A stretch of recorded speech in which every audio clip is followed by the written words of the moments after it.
সুপ্রিয় শিক্ষার্থী, আমরা এখন আলোচনা করব পদার্থবিজ্ঞান প্রথম পত্রে নিউটনীয় বলবিদ্যা অধ্যায় থেকে। নিউটনীয় বলবিদ্যা অধ্যায় থেকে আজকে আমাদের আলোচ্য বিষয় হচ্ছে একটা সুষম দণ্ডের মধ্যভাগ দিয়ে গমনকারী অক্ষের সাপেক্ষে দণ্ডটা জড়তা ভ্রামক।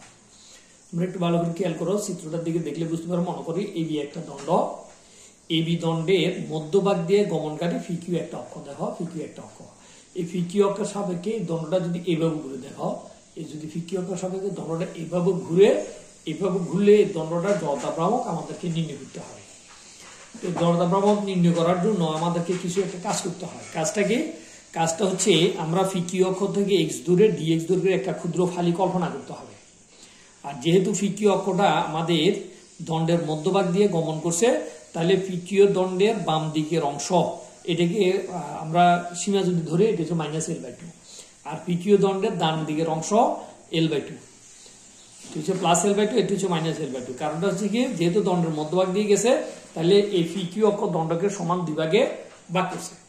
এখন আমরা পুরো দণ্ডটার একটা ভর আমরা মনে করে ধরবো। মনে করে এবি দণ্ড, যেটা তার দৈর্ঘ্য হচ্ছে L, মনে করি এবি দণ্ডের, মনে করি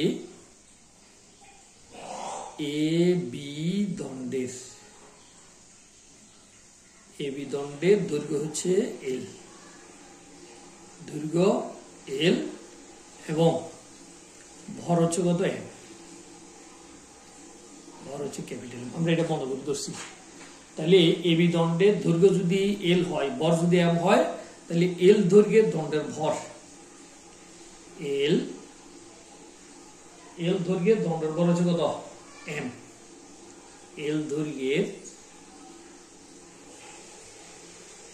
দণ্ডের ভর আমরা কল্পনা করলাম M ধরে নিছি এটা আমরা। তাহলে একক দৈর্ঘ্যের দণ্ডের ভর কত হবে? M/L। তাহলে একক দৈর্ঘ্যের দণ্ডের ভরকে আমরা নাম দিলাম ল্যামডা। ল্যামডা সমান আমাদের M/L। এটা আমাদের মুখস্থ মনে রাখতে হবে যে দণ্ডের একক দৈর্ঘ্যের ভর। এখন একক দৈর্ঘ্যের ভর যদি ল্যামডা হয়, তাহলে আমাদেরকে বের করতে হবে এই ডিএক্স দৈর্ঘ্যের ভর কত। তাহলে একক দৈর্ঘ্যের ভর ল্যামডা, একক দৈর্ঘ্যের ভর ল্যামডা, সুতরাং ডিএক্স দৈর্ঘ্যের ভর, ডিএক্স দৈর্ঘ্যের দণ্ডের ভর সমান কত হবে? Lambda DX. তো ল্যামডা ডিএক্স কে আমরা নাম দিলাম ডিএম। ভালো করে খেয়াল করো যে আমরা ডিএক্স দৈর্ঘ্যের দণ্ড, একক দৈর্ঘ্যের দণ্ডের ভর হচ্ছে M, ল্যামডা, এই ল্যামডা এটা, আর ডিএক্স দৈর্ঘ্যের দণ্ডের ভর ল্যামডা গুণন ডিএক্স। তো এখন ল্যামডা এর মান আমরা জানি কত? ল্যামডা এর মানটা আমরা এখানে বসাতে পারি, ল্যামডা সমান M/L ডিএক্স। তাহলে এটা হচ্ছে ক্ষুদ্র ডিএম ভরের, এই ডিএক্স খালির ভর ডিএম। এখন এই ডিএম ভরটা আমাদের পিকিউ অক্ষ থেকে এক্স দূরে, এই ডিএম ভরটা, এই যে ডিএম ভর, এই ডিএম ভরটা এই পিকিউ অক্ষ থেকে যেহেতু এক্স দূরে, তাহলে আমরা জানি জড়তা ভ্রামকের সূত্র আমাদের জানা আছে যে ঘূর্ণায়মান কণার ভর ঘূর্ণন অক্ষ থেকে কণার দূরত্বের বর্গের গুণফলকে ওই কণার জড়তা ভ্রামক বলে। এখন তাহলে আমরা যদি বলি এই যে ডিএম ভরের, এটাকে আমরা একটা ফালি বলতে পারি, ডিএম ভরের ফালির জড়তা ভ্রামক,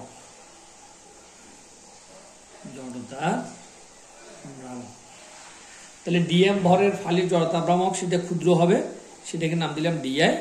ডিআই সমান আমরা জানি ভর গুণন অক্ষ থেকে দূরত্বের বর্গের গুণফলকে আমরা বলছি ওই ডিএম ফালির কি জড়তা ভ্রামক। এখন দেখো, তাহলে আমরা যদি সমগ্র দণ্ডের জড়তা ভ্রামক নির্ণয় করতে চাই, তাহলে এই পুরো দণ্ডটাকে আমাদেরকে ক্ষুদ্র ডিএক্স অসংখ্য ডিএক্স ভাগে ভাগ করতে হবে। প্রতি ডিএক্স ভাগের জড়তা ভ্রামক নির্ণয় করতে হবে এবং প্রতি ডিএক্স ফালির জড়তা ভ্রামক নির্ণয় করে সবগুলো জড়তা ভ্রামক যোগ করলে এবি দণ্ডের জড়তা ভ্রামক পাবো। তো এই কাজটা করার জন্য এখন আমরা দণ্ডের এই প্রান্ত থেকে বি প্রান্ত পর্যন্ত সব ডিএক্স ফালির জড়তা ভ্রামককে আমরা সমাকলন করলেও জড়তা ভ্রামক পাবো। তাহলে সমগ্র দণ্ডের জড়তা ভ্রামক যদি আমরা পেতে চাই, তাহলে x সমান, এই সমীকরণকে x সমান -L/2 থেকে x সমান +L/2 সীমার মধ্যে সীমার মধ্যে সমাকলন করে পাই।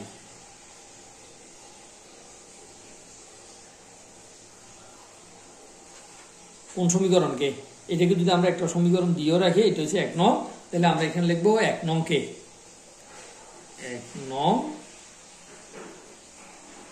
1 নংকে এত থেকে এত সীমার মধ্যে সমাকলন করে আমরা পাই। তাহলে সমাকলন করলে কি পাবো?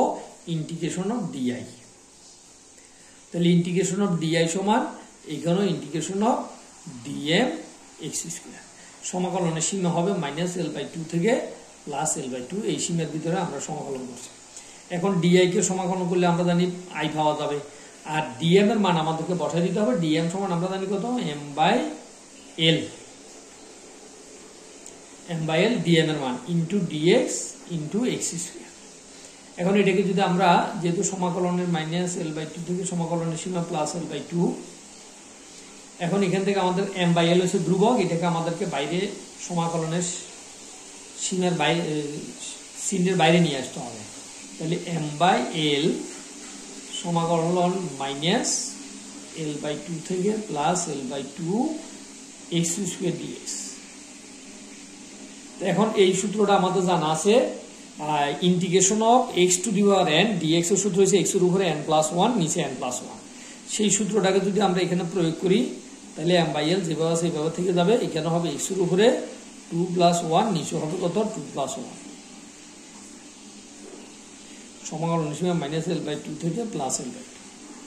তাহলে আমরা সমান চিহ্ন দিয়ে সামনে লিখতে পারি m/l। এখানে যোগ করলে আমাদের এখানে 2 আর 1 3, 3টাকে আমরা ব্র্যাকেটের ভিতর থেকে বাইরে নিয়ে আসবো। x³ সমাকলনের সীমা -l/2 থেকে +l/2।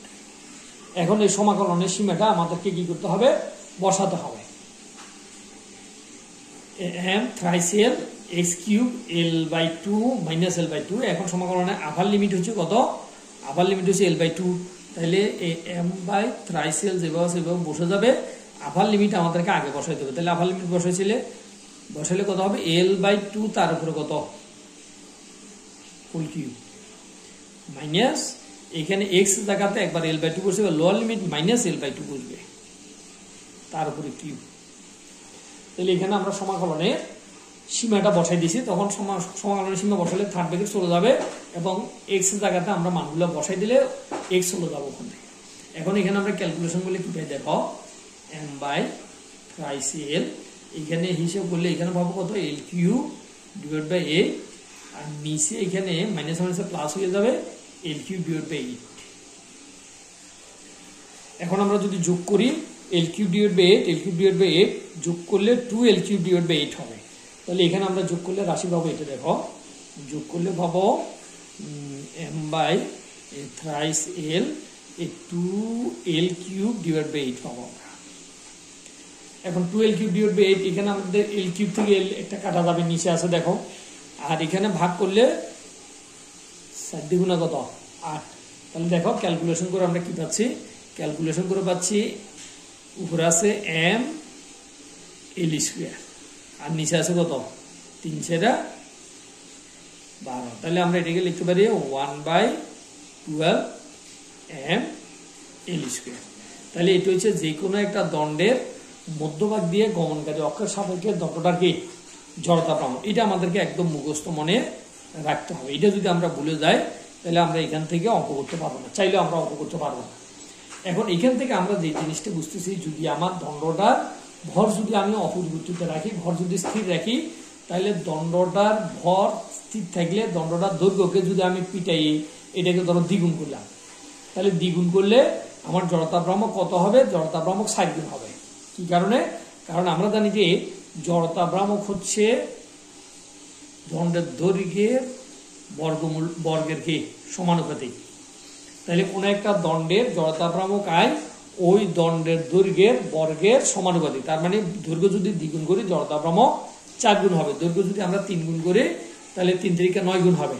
আবার দৈর্ঘ্য যদি অর্ধেক করি তাহলে জড়তা ভ্রামক 1/4 হবে।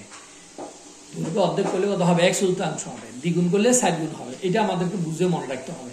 অর্থাৎ দণ্ডটার দৈর্ঘ্য যদি l সমান যদি আমরা l/2 করি, এল সমান L/2 হলে জড়তা ভ্রামক I1 মান কত হবে? I1 মান হবে 1/4I হবে।